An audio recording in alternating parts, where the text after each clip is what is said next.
स्वकर्मणि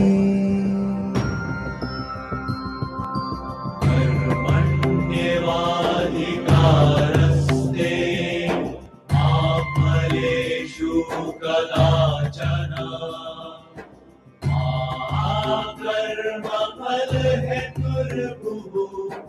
मा ते सङ्गोत्स्वकर्मणि।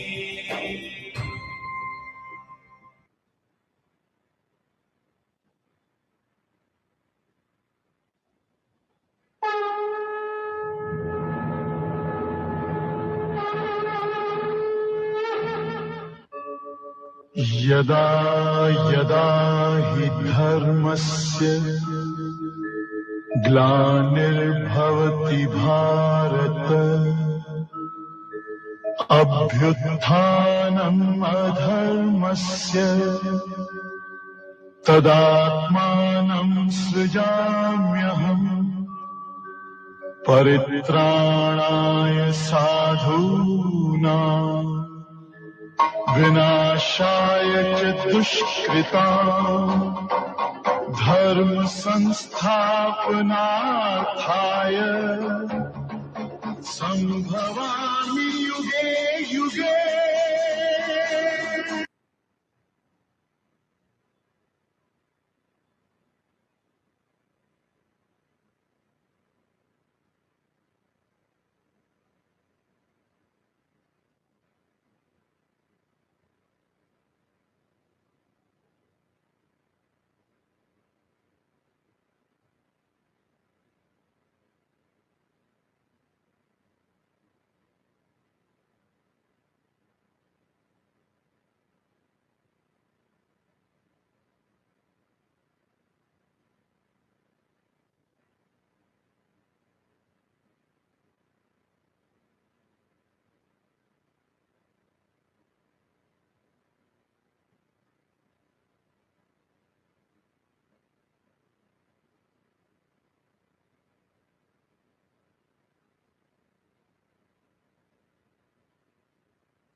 अर्दनम्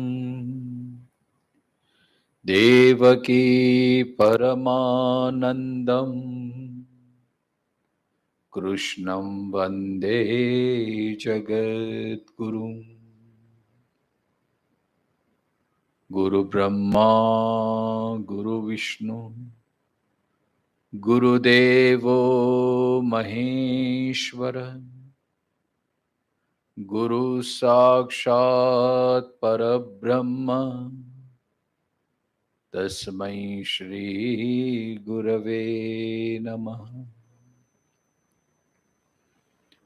मूकं करोति वाचालं अंगुल्लंघयते गिरिं यत्कृपातमहं वन्दे परमानन्दमाधवम्। श्री कृष्ण कन्हैया लाल की जय। श्री प्रेमपुरी महाराज की जय। इदन्ते ना तपस्काय ना भक्ताय कदाचन न चाशुश्रूषवे वाचं न च मां योऽभ्यसूयति। य इमं परमं गुह्यं मदभक्तेष्वभिधास्यति भक्तिं मयि परां कृत्वा मामे वैष्यत्य संशयः। न च तस्मान् मनुष्येषु कश्चिन्मे प्रियकृत्तमः भविता न च मे तस्मात् अन्यः प्रियतरो भुवि।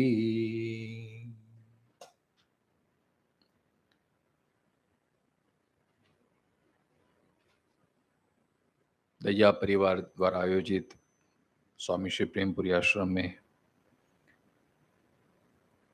गीता चिंतन माला की यात्रा में 18वें अध्याय का 67वां श्लोक, उस पर हम चर्चा कर रहे थे। भगवान कहते हैं कि 4 जन जो हैं उसको कभी गीता का ज्ञान नहीं देना चाहिए, या तो फिर ये जो भगवान आगे बोल गए, सर्वधर्मान परित्यज्य मामेकम शरणम व्रजः, तो ये जो बात है, गुह्यतम बात है, वो 4 जो व्यक्ति हैं, 4 प्रकार के लोग, उसके अधिकार की बात नहीं है।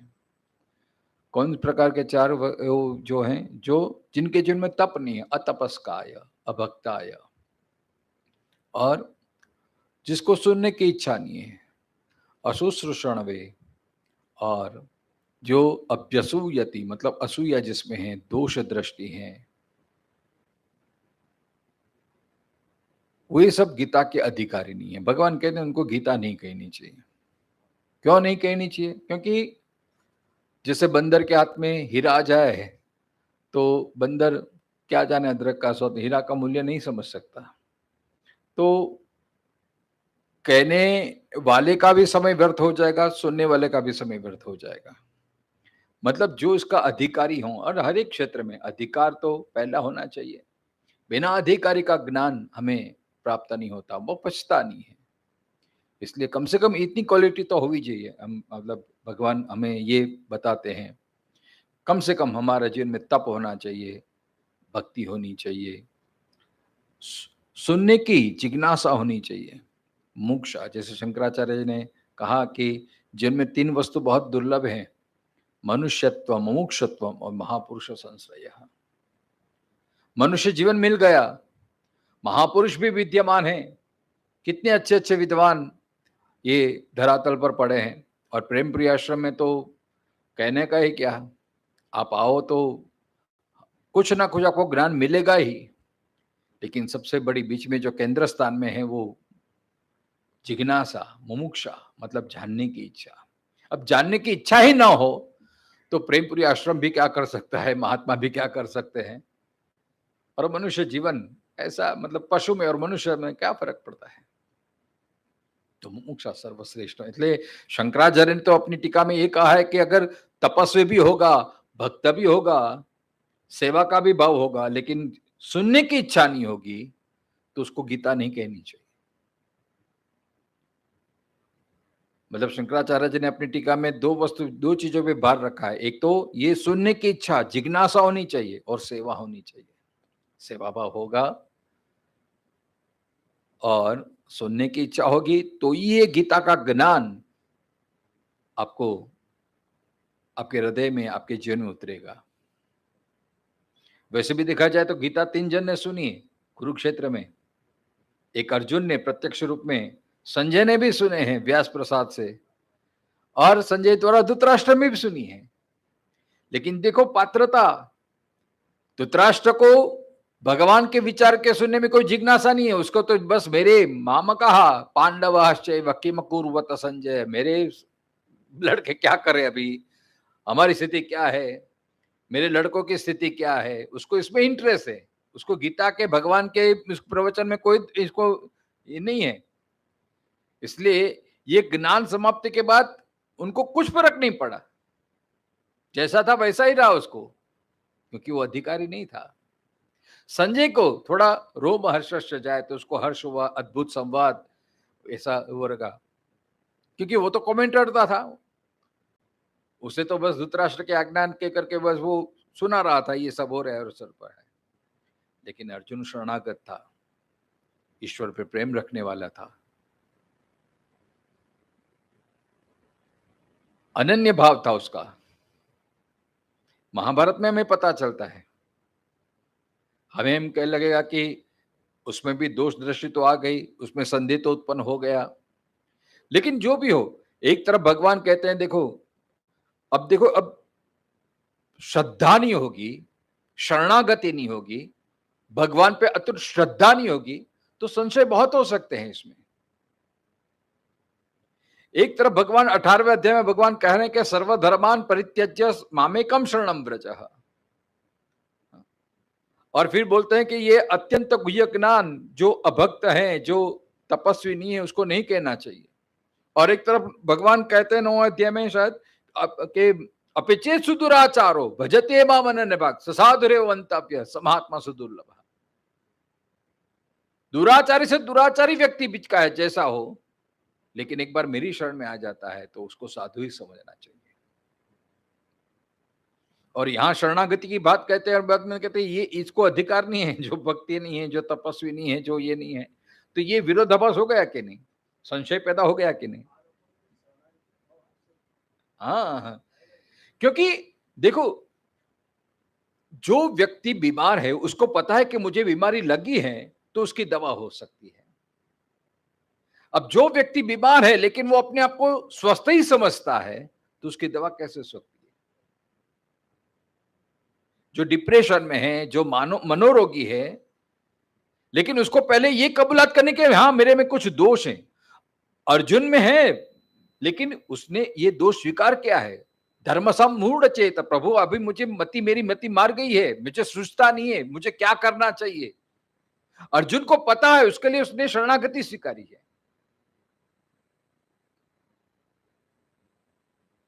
हमारे में इतने सारे रोग हैं, मन के रोग इतने सारे हैं, फिर भी हम अरे मेरा जैसा तो कोई नहीं, मैं तो विद्वान, मैं ज्ञानी, मैं ये भी एक रोगी है हमारा। ये भी अहंकार भी एक बड़ा रोग है। अब जिसको अहंकार का रोग लग गया है, सबसे पहले तो उसको वो स्वीकार करने के लिए तैयार नहीं कि मेरे में कुछ दोष हैं, तो फिर वो डॉक्टर के पास क्यों जाएगा? और जाएगा तो भी उसको दवाई क्या असर करेगी?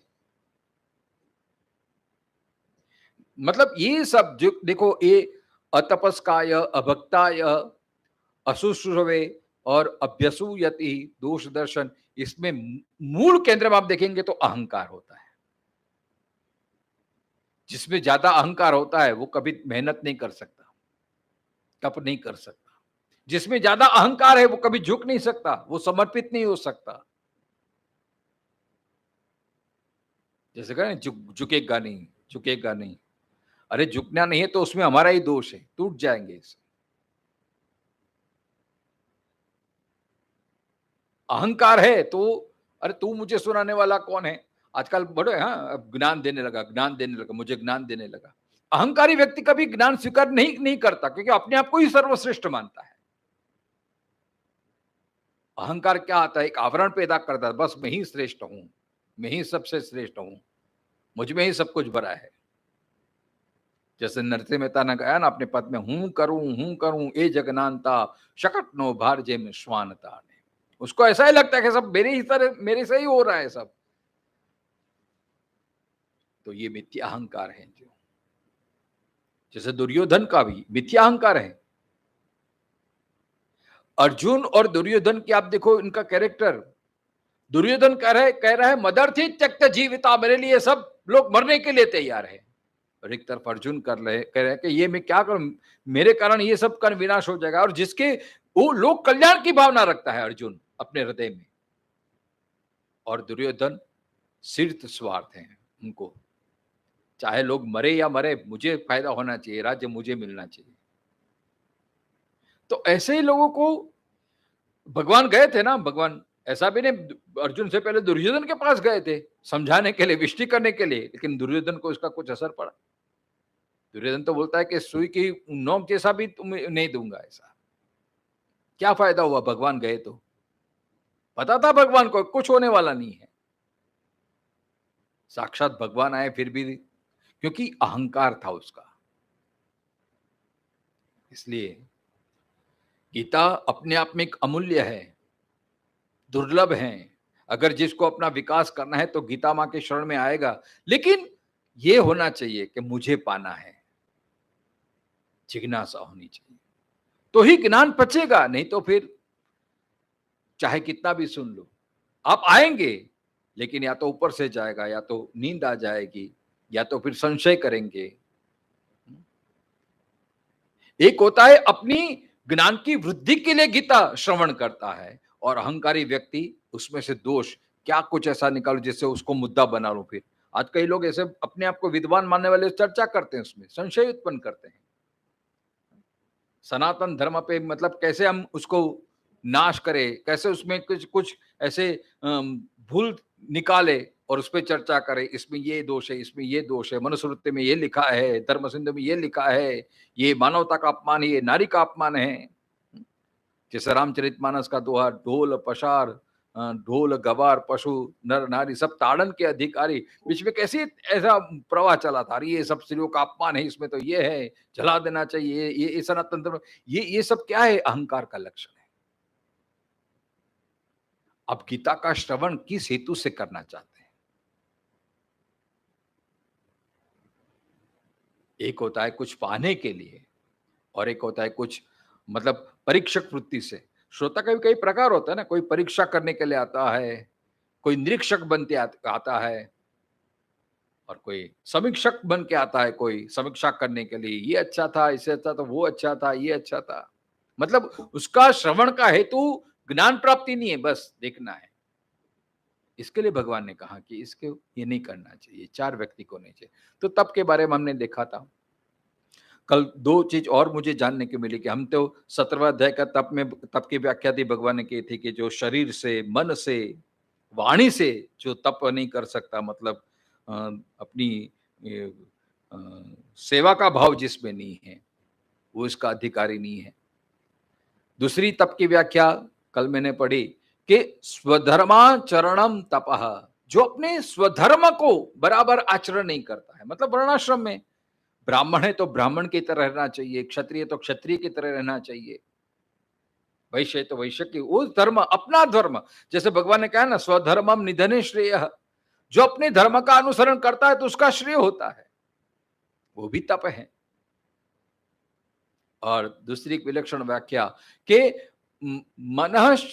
मनश्च इंद्रियाणाम चैकाव्यम तप उच्यते, मतलब मन और इंद्रियों की एक रूपता, मन और इंद्रिय एक साथ चले, वो भी तप है। मन और इंद्रिय की एकाग्रता का नाम तप है। तो ये सब तप की व्याख्या मत है, बहुत विलक्षण ये है। तो ऐसे ना तपस्काय ना भक्ताय, भक्त किसको कहते हैं? जैसे कल हमने देखा था, जिसमें प्रेम है, सेवा, अब मतलब पूज्य भाव है और अतुट श्रद्धा है, ये तीन भक्ति के पिलर हैं, स्तंभ हैं। जिसके प्रति भक्ति, और भक्ति माने क्या है, कई बार हम चर्चा कर चुके हैं। और भक्ति में तो इतने बड़े नारद मुनि ने पूरा नारद भक्ति सूत्र लिख दिया है, भक्ति पे सूत्र लिखे हैं सब। बहुत सारे विद्वानों ने भक्ति पे चर्चा की है।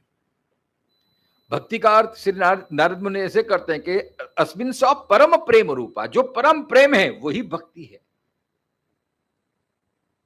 और प्रेम माने, जैसे कहा एग्जाम्पल देना हो तो किसका दे सकते थे? यथा व्रज गोपिका नाम, जैसे गोपिकाओं ने भगवान कृष्ण से प्रेम किया है अत्यंत। इसमें भी देखो समर्पण भाव आ जाता है। प्रेम में देखो एक तरफ होता है समर्पण हो जाना, और प्रेम में एक दूसरे में मिल जाना है, अनायास हो जाता है, समर्पण अनायास हो जाता है। जैसे प्रेमी और प्रियतमा, पति और पत्नी, जैसे एक साथ रहने की शुरुआत करते हैं, जैसे जैसे प्रेम बढ़ता है तो एक दूसरे का स्वभाव में परिवर्तन आने लगता है। जैसे अध्यात्म में हम भक्ति में देखते हैं, राधा और कृष्ण का जो चरित्र है उसमें ये परम प्रेम का ये उत्कर्ष एक उदात्त उदाहरण है अपना। वस्तु दोनों में कोई भेद ही नहीं है। लेकिन प्रेम किसको कहते हैं, भक्ति किसको कहते हैं, ये राधा और कृष्ण के चरित्र से हमें पता चल, उनकी लीलाओं से हमें पता चलता है।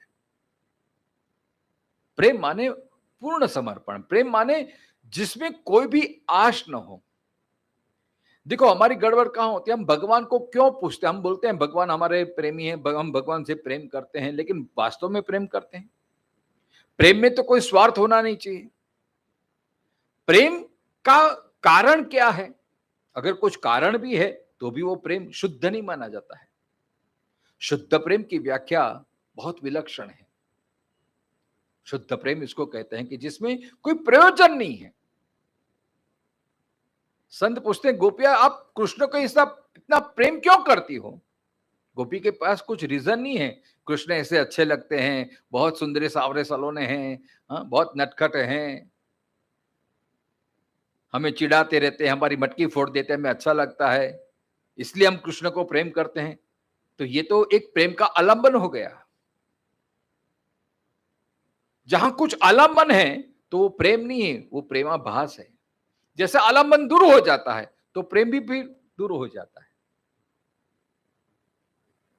प्रेम और ईश्वर दोनों में कोई भेद नहीं है, प्रेम ही ईश्वर है। ऐसा कहने का तात्पर्य क्या है? जैसे ईश्वर शुद्ध है ऐसे प्रेम भी शुद्ध है, अनिशुद्ध होना चाहिए। मैंने स्वामी श्री अखंडानंद सरस्वती की पुस्तक से ही एक उदाहरण अच्छा पढ़ा था मैंने। देखो सकाम भक्ति और निष्काम भक्ति, निष्काम भक्ति सबसे श्रेष्ठ माने जाती है क्योंकि उसमें कोई कामना नहीं है। अगर कामना है तो वो भक्ति नहीं है, वो सकाम भक्ति हो जाती है। उसमें कामना का आधिपत्य रहता है, भक्ति का आधिपत्य नहीं है। बड़ा अच्छा लगा मुझे वो दृष्टांत, मुझे याद रहेगा इसलिए कहता हूं। उनकी पुस्तक में मैंने पढ़ा था कि एक राजा के बहुत सारी ऐसे रानी रहते, एक रानी कि मैं राजा को अत्यंत प्रिय हूं, मैं राजा की इतनी सेवा करता हूं, राजा मेरे से हमेशा प्रसन्न रहते हैं। एक बार राजा की इतनी सेवा की, फिर राजा ने पूछा तुझे क्या चाहिए?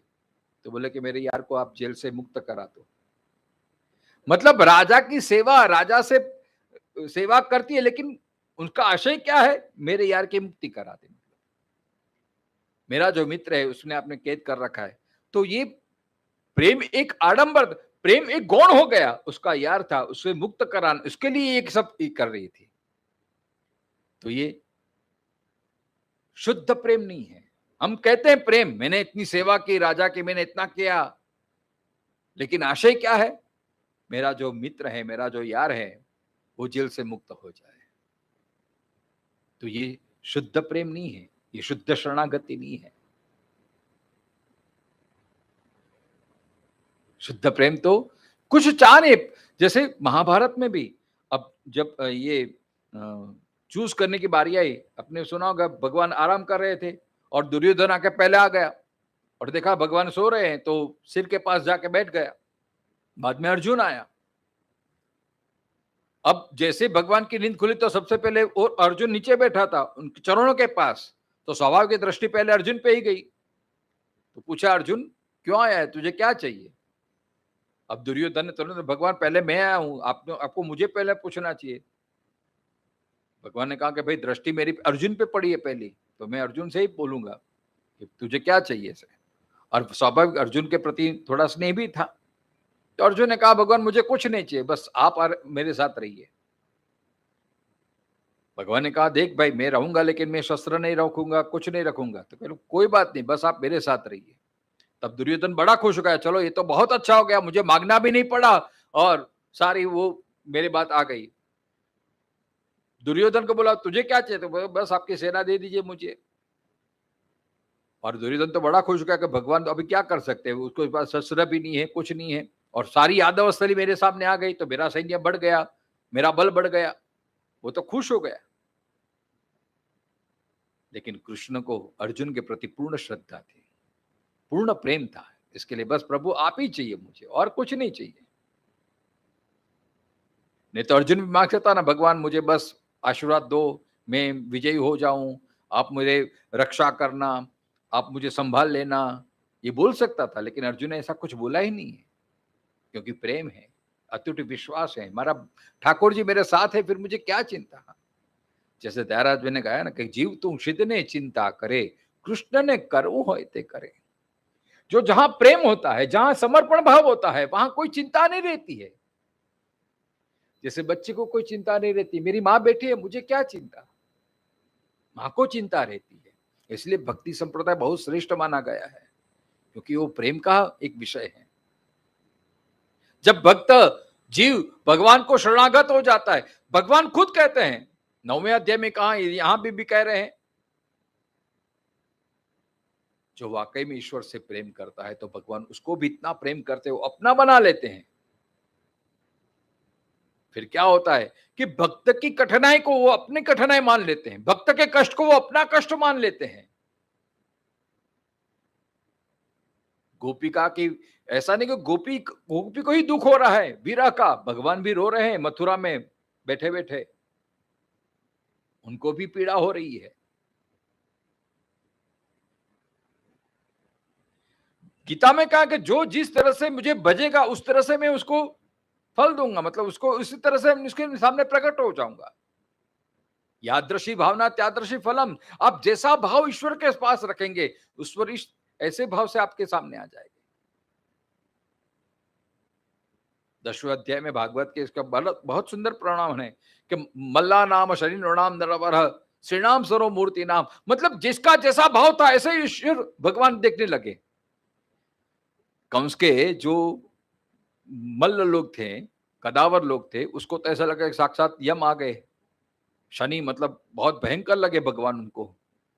जो श्री था उनको तो साक्षात कामदेव लगे, क्योंकि उसका भाव ऐसा था, उनकी नजर ऐसी थी। आपकी भावना कैसी है? आप किस दृष्टि से ईश्वर को देखते हैं? आप किस दृष्टिकोण से भगवान को पाना चाहते हैं? कंस को तो साक्षात काल लगा, मृत्यु ही लगा, वो तो भगवान मृत्यु बन के उनके सामने आ गए। गोपानाम स्वजनोम स्वतांशिति रता। गोप लोगों को तो अपने स्वजन, अरे तो मेरा मित्र है, मेरा ग्वाल है, मेरा ही भाई है, तो उनको ऐसा लगा भगवान। मतलब आपकी दृष्टि कैसी है भगवान की तरफ, ईश्वर की तरफ दृष्टि कैसी है? जैसे शिव पार्वती का युगल स्वरूप का आप फोटो देखेंगे, इस तरफ से देखेंगे तो आपको केवल पार्वती दिखेगी, इस तरफ से देखेंगे केवल शिव जी देखेंगे, बीच में आएंगे तो दोनों का दर्शन होगा। बस भगवान भी ऐसे हैं कि आपका दृष्टिकोण कैसा है। तो भक्ति में ये सब बातें आती हैं, प्रेम, अतुट प्रेम, अनन्यता। प्रेम में और दूसरा कोई नहीं, इसलिए कहा ना प्रेम गली अति संकृत तामे दो न समाए। मतलब प्रेम इतना उत्कट हो जाता है, फिर दोनों एक हो जाते हैं। जैसे राधा श्याम बन जाता है और श्याम राधा बन जाता है, राधा के बिना श्याम आधा, मतलब दोनों ही एक बन जाते हैं। यही प्रेम है। भक्ति की उच्च अवस्था यह है कि जीव और ईश्वर, भक्त और ईश्वर दोनों एक हो जाते हैं। तो ये सब बातें, प्रेम विलक्षण है। ये जो संसार में हम प्रेम है वो तो स्वार्थ है। हमारा प्रेम या तो रूप के कारण होता है, या तो गुण के कारण होता है, या तो स्वभाव के कारण होता है। तो वो प्रेम नहीं है। प्रेम तो सहज होता है, फिर वो चला जाता है तो प्रेम भी हो जाता है। पति पत्नी के बहुत प्रेम रहता है, लेकिन 10 साल के बाद वो प्रेम नहीं रहता है। क्यों? सब आकांक्षाएं, सब वो पहले तो तेरा स्वभाव बहुत अच्छा था, पहले तो ऐसी थी, पहले तो कितनी अच्छी थी, अभी तो कितनी मोटी हो गई, ये सब। तो ये प्रेम रहता ही नहीं, चाहे जैसा भी हो, कोई भी हो, बस प्रेम होना चाहिए। तो परम प्रेम होना चाहिए। इसलिए निष्काम भक्ति, 4 प्रकार के भक्त है ना। 7वें अध्याय में भगवान ने कहा आर्तो जिज्ञासु अर्थार्थी ज्ञानी च भरतर्षभ। ज्ञानी भक्त कौन है? जिससे भगवान से कुछ लेना देना नहीं है। जैसे कल हमने कर चर्चा, कल परसों की, एक भगवान की चाह और भगवान से चाह। हमारी भक्ति है भगवान से कुछ पाना है। अगर वो चाह पूरी नहीं होती तो हम भगवान भी बदल देते हैं। फिर पहले गणेश की उपासना करते हैं, भाई 21 मंगलवार आप नंगे पैर जाओ तो सब मनोकामना पूर्ण होती है, चलो हम भी करें। हम जाते हैं 21 मंगलवार, लाइन में खड़े रहते हैं, लेकिन न करे नारायण और हमारी मनोकामना पूर्ण होते हैं। बोले ये इसमें कुछ दम नहीं है, अभी पहले जैसे भगवान रहे नहीं, अभी सब बिगड़ गया, सब वातावरण। अब सब लोग आने लगे तो भगवान का वो तेज चला गया, फिर वो बबुलनाथ में शुरू हो जाते उनकी यात्रा। फिर भोले शंकर मनोकामना पूर्ण करने वाले, उसमें कुछ बात नहीं बनती, फिर देवी के शरण में जाता है। तो ये भक्ति नहीं है, ये प्रेम नहीं है। मतलब एक देव चाहे जैसे भी हो मेरे भगवान है, मेरे इष्ट है। जहां प्रेम होता है वहां कुछ चाह नहीं रहती है, केवल ईश्वर ही होता है। तो ऐसी अनन्य शरणागति, अनन्य मतलब दूसरा न कोई, मेरे तो गिरधर गोपाल, जैसे मीरा जी ने गाया, मेरे तो गिरधर गोपाल दूसरो न कोई। जहां प्रेम होता है ना, फिर दूसरी ओर नजर जाती ही नहीं है। आपने कई बार सुना होगा, एक स्त्री अपने पुरुष मित्र से मिलने के लिए जाती थी, उसका कॉल आया और इतनी बेबाकली हो गई उसको मिलने के लिए कि एक जो मस्जिद के पास एक मुस्लिम मौलवी नमाज पढ़ रहा था, और वो इतनी एक्साइट हो गई कि उस पे सिर रख के, मतलब उसके ऊपर से चद्दर से वो निकल गई। अब मौलवी को इतना गुस्सा आया, उसने बोला कि इसकी इतनी हिम्मत, मैं नमाज पढ़ रहा था और मेरे ऊपर से वो पैर रख के चली गई, उसको इतना भी ये नहीं है। अभी उनकी खबर लेता हूँ। फिर वो बैठा उसकी राह देखने लगा। अब जब वो स्त्री वापस आई तो पूछा कि अरे तुझे इतनी अक्ल नहीं थी, मैं खुदा की बंदगी कर रहा था और तू मेरे ऊपर से चल गई, मेरे चद्दर से मैं सब अपवित्र कर दिया, तुझे पता नहीं चला कितने कितने बड़ा तूने गुनाह कर दिया। तब वो स्त्री ने बड़ा उत्तर दिया है कि मैं न राची ना लखी, तुम कस लख्यो सुजान, पढ़ी कुरान बोरा भया, राच्यो नहीं रहमान। अरे मैं तो एक पुरुष के प्रेम में थी, इसलिए मेरी सुध बुद्ध में भूल गई, और तू तो खुदा से बंदगी कर रहा था, तो खुदा के साथ मिल रहा था, खुदा का ध्यान कर रहा था। मेरा वो पुरुष में ध्यान होने के कारण मेरी और कई, मुझे आज कुछ दिखा नहीं कि आप मौलवी हैं, आपने चद्दर बिछा के किया है। मैं इतनी एक्साइटेड हो गई थी उनको मिलने के लिए, और आप तो खुदा का ध्यान कर रहे थे, और आपको मैं दिख गई, आपने मुझे पहचान भी लिया। कहने का भाव जो है कि प्रेम गलियति संकरी, जो ईश्वर को ही देखता है, तू ही तू बस। तो इस प्रकार की जो अनन्यता होती है, देखो शरणागति भी जो बात करते हैं ना, उसमें 3 प्रकार की शरणागति की बात की है। भक्ति में भी शरणागति होती है। हम बोलते हैं कि वो पद है ना कि हूँ हरि नो हरि छे मम रक्षक, ए भरोसो जाए नहीं, जे हरि करशे तिम महितनु, ए निश्चय बदलाए नहीं। ये अच्छी बात है, लेकिन ये कब आता है? एक साधारण शरणागति के प्रभु मैं तेरा हूं, अहम तवास्मि, जैसे ब्रह्म संबंध लेते हैं पुष्टि मार्ग में। तो ये साधारण ये शरणागति, ये भी अलग कहते हैं साधारण, लेकिन अलौकिक, ये भी भाव होना बहुत जन्म जन्मांतर का ये तो है, प्रारब्ध होता है। तो के प्रभु मैं तेरा हूं, हम बोलते तो हैं प्रभु मैं तेरा हूं, लेकिन वाकई में हम उनके नहीं होते। जब हम बोलते हैं कि प्रभु मैं तेरा, तो जब हम अपने आप को समर्पित कर दिया, तो फिर कोई फरियाद नहीं होनी चाहिए, कोई चिंता नहीं होनी चाहिए। जैसे सेवक कोई गलती करता है तो वो मालिक को ध्यान में रखता है कि मेरा मालिक का क्या हो गया ऐसे। मतलब जो सेवक होता है वो कभी जीवन में फरियाद नहीं करता है। नहीं तो क्या होता है कि दोष दृष्टि, भगवान मैं तो तेरा हो गया भगवान, अब तूने ऐसा कर दिया, तेरे कारण मेरा हुआ। तो ये सच्ची शरणागति नहीं है, वो सच्ची सेवा नहीं है, सच्चा प्रेम नहीं है। एक शेख को नौकर की जरूरत थी, सेवक की जरूरत थी, तो उसने बहुत इंटरव्यू दिया, सबको बुलाता था, पूछता था भाई क्या कर जानते हो, सब कुछ जानते हो, ये जानते हो। फिर वो बोलता था चलो एक गिलास पानी लाओ, वो नौकर लेके आता था गिलास पानी। फिर बोलता था पानी फेंक दो, वो फेंक देता था। फिर पूछता था पानी क्यों फेंका, तो बोला सेठ जी आपने बोला इसलिए मैंने फेंका। तो बोलता है अच्छा ठीक है चलो बाद में बुलाऊंगा। वो सबको रिजेक्ट कर देता था।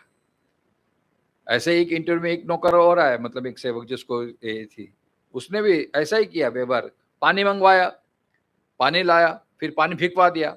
उसको पूछा पानी क्यों फेंक दिया, नौकर ने बोला मालिक गलती हो गई, दूसरी बार ऐसा नहीं होगा। तो उसने बोला हाँ तू सच्चा सेवक है, तू आ जा। मैंने कहने का भाव कि अगर आपने सच्ची जो शरणागति स्वीकार ली, आपने आपको समर्पित कर दिया कि मैं प्रभु मैं तुम्हारा दास हूं, मैं तुम्हारा सेवक हूं, तो फिर मालिक का दोष नहीं देखना चाहिए,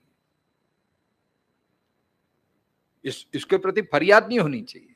हमारा तो क्या होता है कि भगवान हमारे लिए अच्छा करते तो कृपा दिखती है कि भगवान तेरी बहुत कृपा तेरी, लेकिन न करे नारायण और धंधे में नुकसान हो जाता है, कुछ विपरीत संजोग निर्माण हो जाते हैं, तो फिर हमारी दृष्टि अरे भगवान मैंने तेरी इतनी सेवा की, मैं तेरा इतना सेवा करता हूँ, इतना मैं प्रार्थना करता हूँ, पूजा पाठ करता हूँ, इतने सालों से तेरी सेवा की और मेरे जीवन में ऐसा आ गया, मैंने ऐसा क्या किया।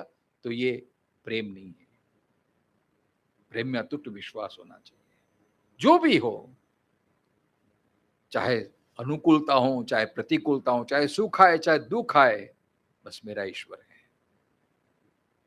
अटूट श्रद्धा। इसलिए भक्ति के में आता है ना कि जो एक बार भक्ति आ जाती है, ईश्वर पे अतुट श्रद्धा हो जाती है, ईश्वर को हम समर्पित हो जाते हैं, फिर चिंता नहीं रहता, भय नहीं रहता है, क्योंकि जो भी ईश्वर करेगा मेरे लिए अच्छा ही करेगा, मुझे क्यों चिंता करना है। एक बड़े स्टीमर में जा रहे थे पति पत्नी, तो बहुत बाच में तूफान आया। अब स्टीमर वो जो नाव थी हलक डोलक होने लगी। निश्चय किया गया कि अभी बचने की गुंजाइश बहुत कम है। लोग चिल्लम चिल्ली करने लगे, भागदौड़ करने लगे, जो जैकेट था से वो सब पहनने लगे, कोई इसके हाथ में कुछ रिंग आया तो वो हाथ में लेके करने लगे। लेकिन जो पति था वो आराम से बैठा था, उसको कुछ चिंता ही नहीं थी, वो सब देख रहा था। और पत्नी एकदम विचलित हो गई, अरे आपको कुछ इतना अनाउंसमेंट हो गया, दरी में इतना तूफान है, लोग अपनी जान बचाने के लिए ये सब कर रहे हैं, आप आराम से बैठे हैं, आपको कोई चिंता नहीं, आपको कोई डर नहीं है, आप भी कुछ अपना ये कर लीजिए, सलामती का कुछ आप इंतजाम कर लीजिए। कुछ भी नहीं बोला। वो पत्नी से रहा नहीं गया। फिर ऐसा था कि वो अपनी जेब से पिस्तौल निकालता, पत्नी के उसमें रखता है। पत्नी कहते हैं इतने ये तूफान में आप क्या ये मजाक कर रहे हैं, अरे तुझे मजाक लग रहा है, इसमें गोली है, पिस्तौल है, एक ट्रिगर दबाऊंगा तो तेरी जान चली जाएगी। अरे बोलते हैं कि आप ऐसा कर ही नहीं सकते। क्यों नहीं कर सकते, अरे आप मेरे पति हो। तो पति ने कहा कि तुझे मेरे पति होने पर इतना विश्वास है कि मैं तेरे साथ ऐसा गलत नहीं कर सकता हूं, तो मेरे वो परम पिता है, जगदीश्वर हैं, वो मेरे साथ क्या बुरा कर सकते हैं, जो सबका होगा मेरा होगा। भाग दौड़ करने से क्या तूफान कम हो जाएगा क्या, चिंता करने से, रोने से, चिल्लाने से तूफान कम हो जाएगा क्या। इसलिए आराम से बैठा हूं, जो होगा ईश्वर देख कर लेंगे। यही बोलते हैं कि परम प्रेम, परम विश्वास, अटूट विश्वास, चाहे कैसा भी संजोग हो। इसलिए देखो एक एक भक्त का चरित्र सुन लीजिए, तो उसके जीवन में केंद्र में केवल भगवान है। मीराबाई ने मेरे तो गिरधर गोपाल दूसरों ना कोई, क्यों, इसमें से कोई चाह नहीं थी, बस अनायास भक्ति हो गई थी।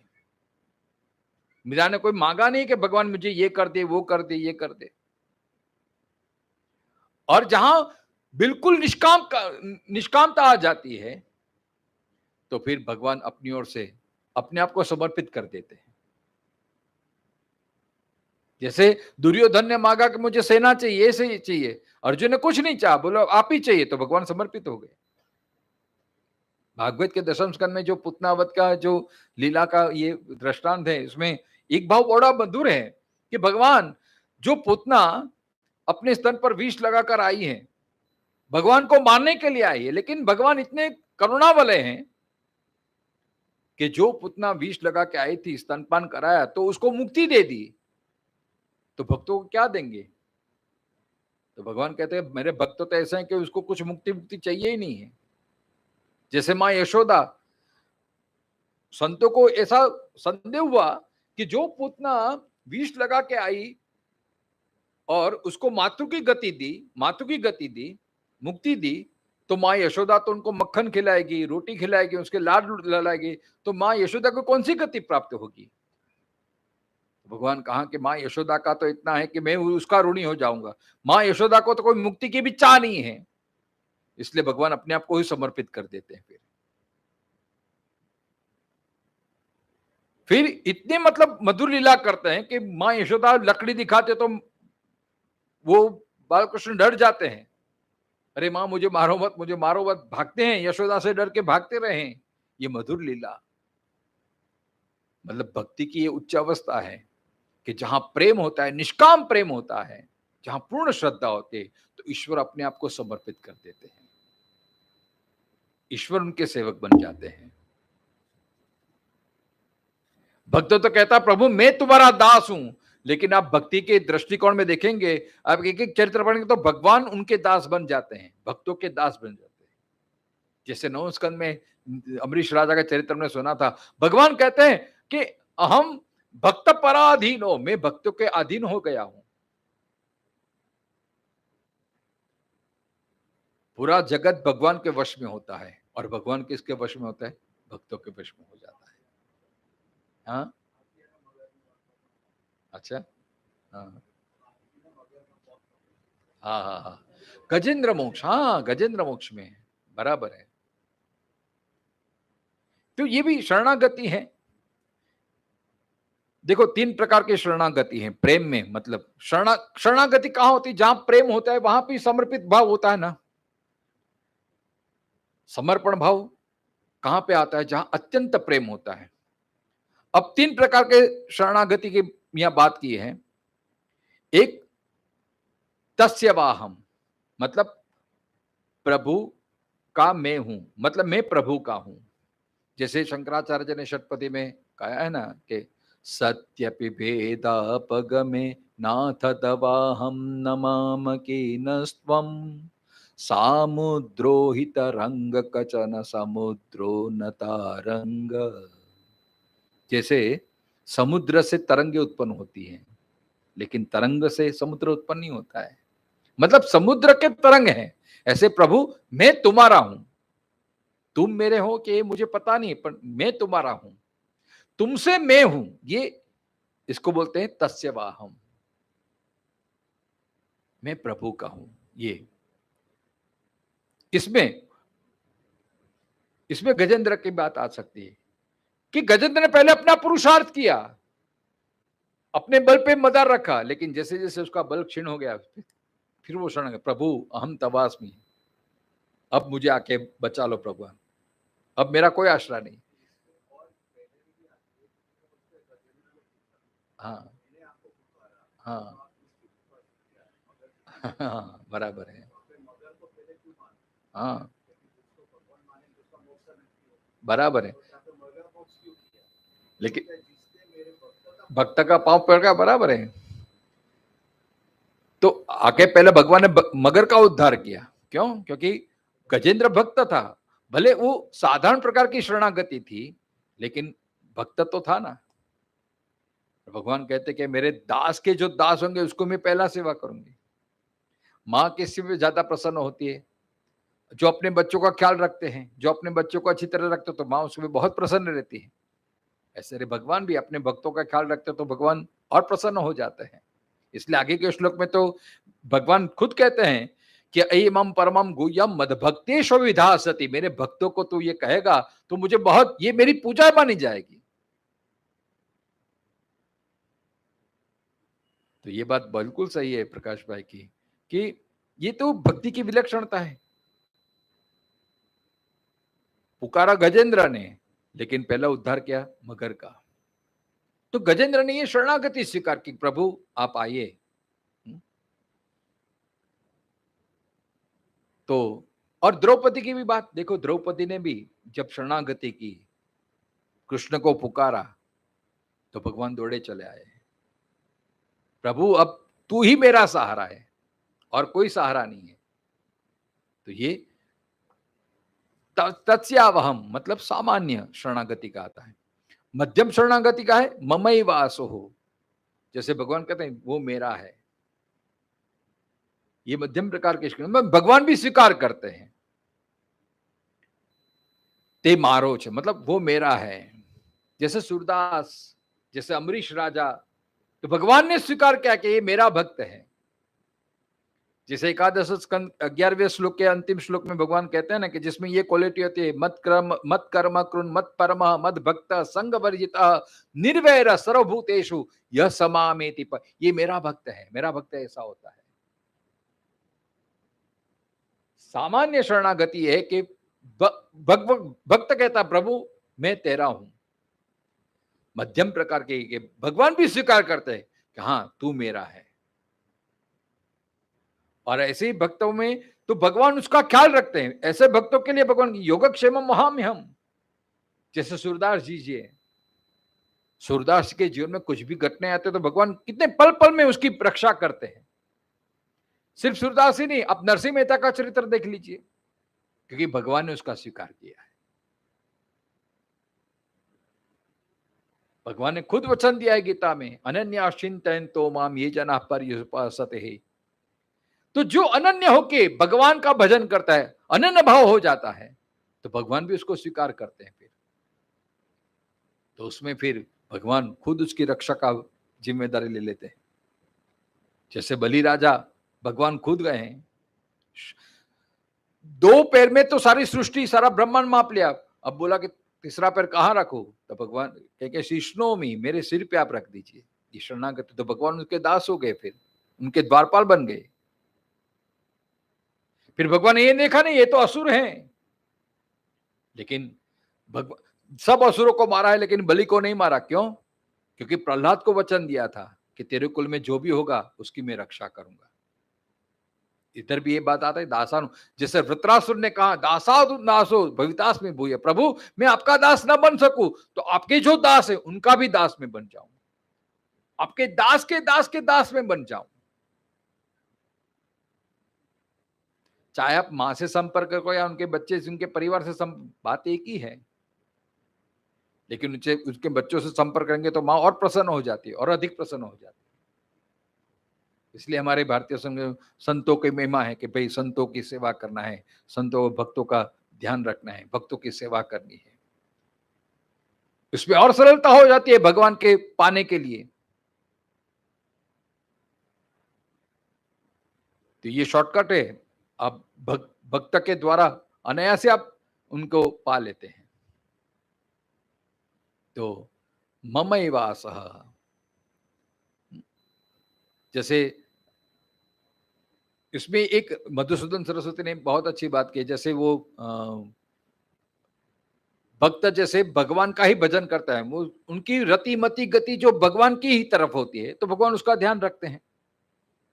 जैसे बंदर का बच्चा हो, लिपट जाता है, फिर जहां जहां बंदर जाते हैं वहां वो जाता है। लेकिन ये मध्यम प्रकार के भक्ति और उत्तम प्रकार की शरणागति, उत्तम प्रकार का प्रेम किसको बोलते हैं? तो स एवाहमिति, मतलब मैं वही हूं, अहम ब्रह्मास्मि की जो स्थिति है। मतलब भक्ति करते करते करते जैसे कीट भ्रमर न्याय, जिसका आप सतत चिंतन करते करते करते आप उसके स्वरूप हो जाते हैं। भक्ति की ये विशेषता है कि आप स्वयं परमात्मा स्वरूप हो जाते हैं। तो ये सबसे बड़ी शरणागति है। जैसे शांडिल्य ऋषि जैसे बड़े बड़े ऋषि मुनि जिसको अनुभूति हो जाती है अहम ब्रह्मास्मि की, मतलब इसमें अभेद दर्शन जाते हैं, मैं और परमात्मा एक ही है, मतलब उनसे कोई भेद नहीं है। अत्यंत सामीप्य जिसको बोलते हैं। जैसे 4 प्रकार की मुक्ति की बात आती है भागवत में, सालोक्य, सारूप्य, साश्री। तो भगवान के लोक की प्राप्ति, भगवान के जैसे ही दिखना, सारूप्य, साष्टी मतलब भगवान की सृष्टि में, और भगवान से एक हो जाना, ये सबसे बड़ी मुक्ति मानी जाती है। जैसे रास का यही तो है कि जहां गोपी और कृष्ण एक हो गई, मतलब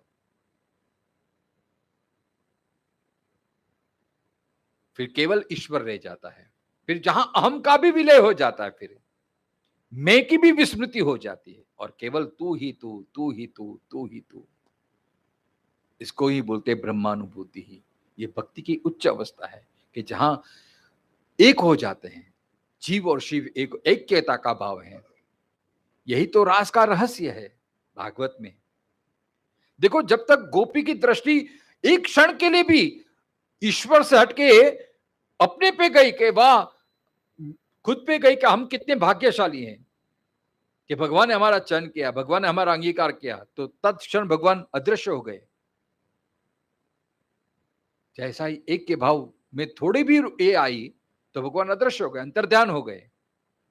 जब भक्ति गोपियों को अपनी गलती का एहसास हुआ तो भगवान वापिस प्रकट हो गए। फिर गोपी ये भी विस्मृत हो गई कि मेरा क्या दशा है। जैसे गोपी कृष्ण की ओर दौड़ती है तो उनका ध्यास इतना छूट गया है। अगर गोपी को आप स्त्री समझेंगे तो एक आंख में काजल और एक आंख में ना हो, कपड़े अस्त व्यस्त हो। कोई स्त्री को ऐसा देखा है? मंदिर में जाते तो कितने अस्वस्थ होके जाते हैं। मतलब ये हमारी और भक्ति में थोड़ी कचाश है कि हम अपने आप का थोड़ा स्व का ही भान रहता है, लेकिन भक्ति की उच्च अवस्था है कि स्व की भी विस्मृति हो जाती है। जैसे नरसिंह मेहता रास का दर्शन कर रहे हैं शिव जी की कृपा से, तो इतने तन्मय हो गए कि मशाल वो सुलगती थी, अपना हाथ सुलगने लगा नरसिंह मेहता का हाथ, लेकिन उनको ये प्रतीति नहीं हुई क्योंकि इतने तन्मय हो गए, तल्लीन हो गए हैं, तदाकार हो गए हैं। ये उच्च अवस्था है कि जहां से परमात्मा ही देखे। ये अत्यंत उच्च शरणागति में आता है। तो ये सब कब संभव है? शरणागति, जहां प्रेम है, जहां आत्मीयता है, प्रभु मेरे है और मैं प्रभु का हूं, और अंत में उच्च स्थिति ऐसे है कि मैं और प्रभु दोनों एक ही हैं। वो मेरे से भिन्न नहीं है, हमेशा मेरे पास है। ये बात है। और विश्वास, प्रेम और पूज्य भाव। अब अत्यंत निकटता आ जाती है, फिर ऐसा नहीं, हमेशा पूज्य भाव तो बना ही रहता है। ये तो हम अब एक हो गए, अब क्या करना है, ऐसा नहीं हो। फिर भी ऐक्यता का भाव होते हुए भी उसका भजन नहीं छूटता है। उनकी जो यात्रा है अविरत चालू ही रहती है, क्योंकि भजन में ही, इसलिए कहा ना नरसिंह तक, हरिज ना जन तो मुक्ति ना मागे, मागे जन्म जन्म अवतारे, क्यों? नित्य सेवा नित्य ओछव, निरखवा नंद निकार। भक्त का केंद्र में तो बस भगवान की, प्रभु मैं आपका सेवक बन के रहूं, आप भले मुझे इतना प्रेम करो, आप मुझे गले लगा लो, आप मेरे पास रहो, फिर भी सेवा ये मेरा धर्म है। और सेवा करते करते मुझे अभिमान ना आ जाए कि प्रभु मुझे प्राप्त हो गए, ये हो गए। और ऐसे भक्तों के लिए भगवान हमेशा तत्पर रहते हैं। जैसे नरसिंह मेहता का चरित्र आप देखिए, उसकी पत्नी चिंता कर दिया गया, श्राद्ध करना है, पिता का कैसे होगा, घी लेने के लिए भेजा है, सबने मना कर दिया, सब मना करते हैं। अब एक वैष्णव मिल गए कि आपके पास पैसा नहीं है, कुछ नहीं है, मुझे उधार भी नहीं चाहिए, आप एक काम कीजिए, आप थोड़ा कीर्तन सुना दीजिए, बाद में आप घी लेके जाए। अब भगवान को तो भावतूत ने वैद्य मारू, जेम गुजराती में कहते हैं, हाँ भावतूत ने वैद्य की तू। नरसिंह मेहता को यही चाहिए, और कीर्तन में इतने तल्लीन हो गए, इतने तल्लीन हो गए, भूल गए कि मुझे पिता का श्राद्ध करना है, लोगों को निमंत्रण दिया है। और यहाँ भगवान ने आज क्या ऐसी लीला कर दी, खुद नरसिंह मेहता बन गए, इतने अच्छे पकवान सबको खिलाए, इतना अच्छा दान किया, और यहाँ पे कार्यक्रम भगवान के कीर्तन चालू है। यहाँ पे देखो कितनी अद्भुत लीला है, कितना ये भक्ति में ही ये बात हो सकती है। ये ज्ञान मार्ग, योग मार्ग, कर्म मार्ग में ये सब, इसलिए भक्ति बड़ी विलक्षण है। ऐसा थोड़ा भी प्रेम ईश्वर के प्रति होगा, थोड़ा भी समर्पण भाव ईश्वर के प्रति होगा, थोड़ी श्रद्धा ईश्वर के प्रति होगी, तो आप एक उंगली दीजिए, भगवान अपना हाथ खींच लेते हैं। इसलिए न अपक्ताय, मतलब ऐसी जिसमें सामर्थ्य, ऐसी जैसे क्वालिटी नहीं है, भगवान कैसे उसको नहीं देना चाहिए। न गीता का ज्ञान, न च शास्त्र श्रवे है, जिसको सुनने की इच्छा नहीं है। कल शेष चर्चा करेंगे, समय हो गया है। तो शास्त्र श्रवे और अभ्यसूयते है, उस पर थोड़ी चर्चा करेंगे। ओम पूर्णमद पूर्णमिदम पूर्णात् पूर्णमुदच्यते पूर्णस्य पूर्णमादाय पूर्णमेवावशिष्यते। ओम शांति शांति शांति। शंकरं शंकराचार्यं केशवं बादरायणं सूत्रभाष्य कृतो वंदे भगवन्तौ पुनः पुनः। ईश्वरो गुरुआत्मेति मूर्तिभेद विभागिनी व्योमवत् व्याप्तदेहाय दक्षिणामूर्तये नमः। ओम शांति शांति शांति। हरि ओम।